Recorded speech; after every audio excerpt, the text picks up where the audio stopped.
So in the earlier page, where we briefly mentioned that you have to have an activation function in between layers. And this slide explains why. So a multi-layer perceptron structure can be described in this way. So you have layer aggregation, layer of the output, aggregation, again layer of the output, aggregation, and so on. So if you have an MLP with one hidden layer, it can be understood as your outcome is weighted sum of the outcome of the hidden layer.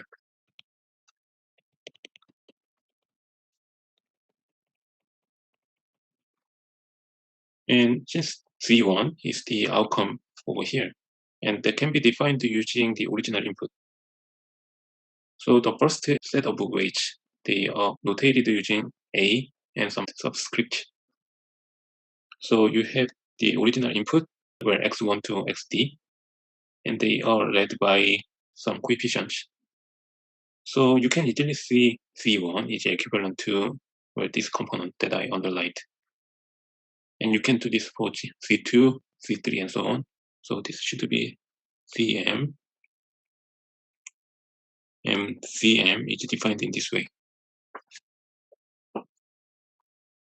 Once you have done it, we can aggregate them in terms of x1, x2, and xm. So the point here is you're going to have large of w here, and that is similar to the bias term. And you have set up a combination of w and a. So weight from the second layer, weight from the first layer, and that is multiplied with x. And you have something similar multiplied with x2, and so on. So eventually what you have at the end is a simple linear combination of your original input if you didn't have activation function in between.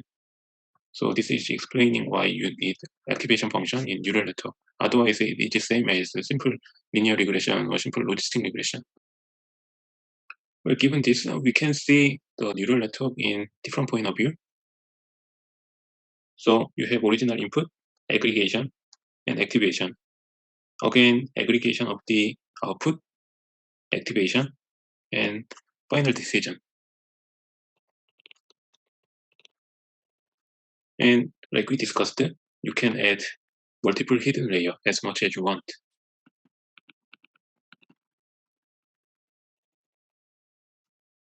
So adding multiple hidden layers, that is equivalent to increasing the number of parameters.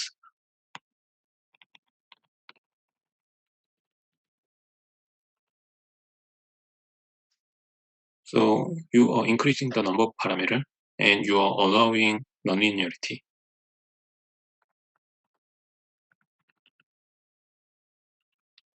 That means you will have more chance to overfit your data.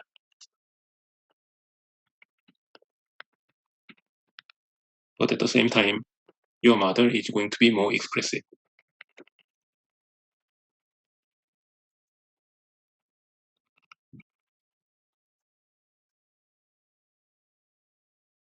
Now let's think about in this point of view. So let's quickly remove the handwritings. So this is a multi-layer perceptron. And let's take a look at this end only.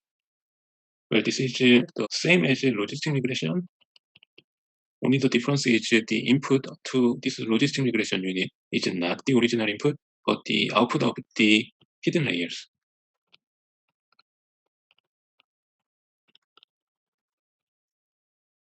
So in terms of decision making, well, you're basically doing the same.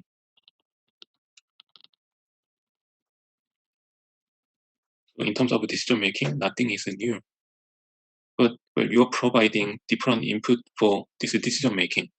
So instead of using the original input, you're going to sort of transform your input to a different set of signal.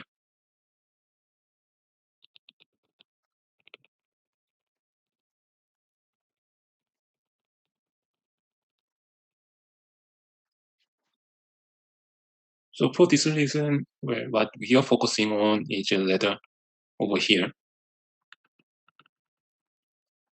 instead of looking at the decision-making side. And the part that plays the key role, that is the outcome of the hidden layer.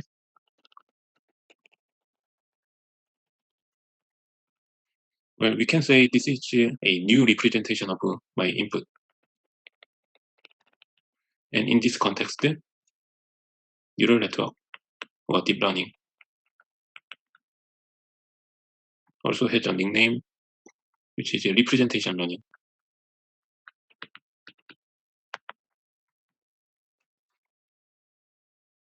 So representation learning.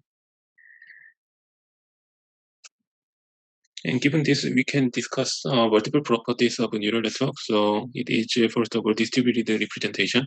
So at the end of the day, you're going to have set of vectors. So again, this is decision making and the outcome over here. Each of these are representing the input data somehow.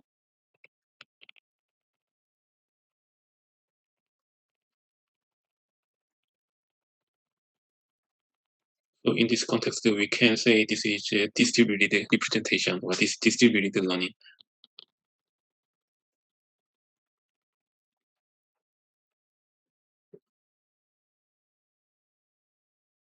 And one thing I would like to point out is, well, it is much complicated than what we have done so far. So eventually, the objective function is forming a non-convex space. So when I say it's non-convex, well, so far we discussed that in terms of W, the loss is distributing in this way. So in this space of the loss function or objective function, well, what we want to find is reaching at over here. So reaching over here is easy, where I want to search over entire space of the W and try to find the minimum. But when I say it is non-convex of the parameter, the space defined by W and the outcome of your objective function is not simple as previous. Instead, it's going to be complicated like this. So it has multiple maxima or minima, and optimizing this kind of space is difficult. And you can still see this is learning the basis function using some template of those functions. So where you have set up an adaptive feature function and you want to learn the feature function together with the decision-making unit. Well, this is another way to interpret the neural network. And we motivated the entire discussion where the structure of the neural network is biologically inspired. But we are not trying to create a new biological structure. That means what we build in terms of a neural network that is biologically implausible. So whatever we defined in neural network space, well, that does not mean we can define something, some structure, same as neural network in our brain. So a neural network looks like it has lots of advantages and lots of attractiveness, but why it hasn't been used so popular for a long period of time. So like we discussed, it started really early in the history. So it has been more than 70 years, well, almost 70 years, but it hasn't been popular for a long time period. The key reason is we did not know how to optimize the model. So that is quite surprising. So it has lots of good feature, and I mean, the machine learning people, well, it looks like well, they are able to do that kind of simple things quite easily. But people did not understand how the neural network behaves properly. So by 1970, where people found out the actual problem, so from the initial publication of the neural network to finding out this simple issue took almost 30 years. And how to train a neural network multi-layer perceptron, how to find out those W from the data. That has been found around 1986. So again, from here to how to train the model took almost 40 years. But this was not done. So even after people found how to optimize the model, so that is called as backpropagation. So if you are interested in this field, you may heard of this algorithm. So even the backpropagation, where we learned how to do it, but where we did not know how to operate this backpropagation algorithm effectively. In the meantime, there is a big competitor, so support vector machine, that it actually stays in the opposite side of a neural network. So while the neural network is sort of declining in terms of popularity, where SVM gained so much popularity and it has been ruled the machine learning world for about 10 years. So neural network with backpropagation, so neural network with proper learning algorithm, it has been suffered with several problems. One is computation, obviously. In terms of computational amount, it has required us a lot. So it hasn't been addressed using old computer. But with the help of a GPU or general purpose graphical processing unit, where we can compute large of simple thing in one tick or multiple ticks. So this has been addressed. But even after that, we did not know how to initialize the algorithm properly. And also, we did not know how to regularize the model. So we have discussed the L1 regularization, L2 regularization. Those methodology is to prevent the model overfit. And since we have more parameters, so that means we have more chance to overfit the model to the data. The problem is we did not know how to prevent the overfit of the neural network.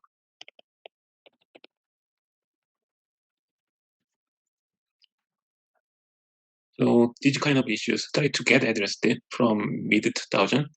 So one of the seminary work was how to pre-train the model that has been released 2006.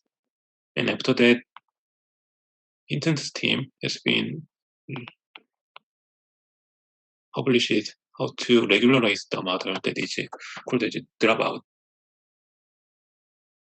And using pre-training and dropout, people try to use the model for image data. So one of the early structure that is convolutional neural network has been sort of reintroduced to the field and gained a large of popularity. And for sequential data or temporal data, again, one of the earliest structure has been reintroduced to the field, where the base structure is called as recurrent neural network or RNN. So while these models show excellent performance in many problems, neural network is sort of becoming a norm to the machine learning.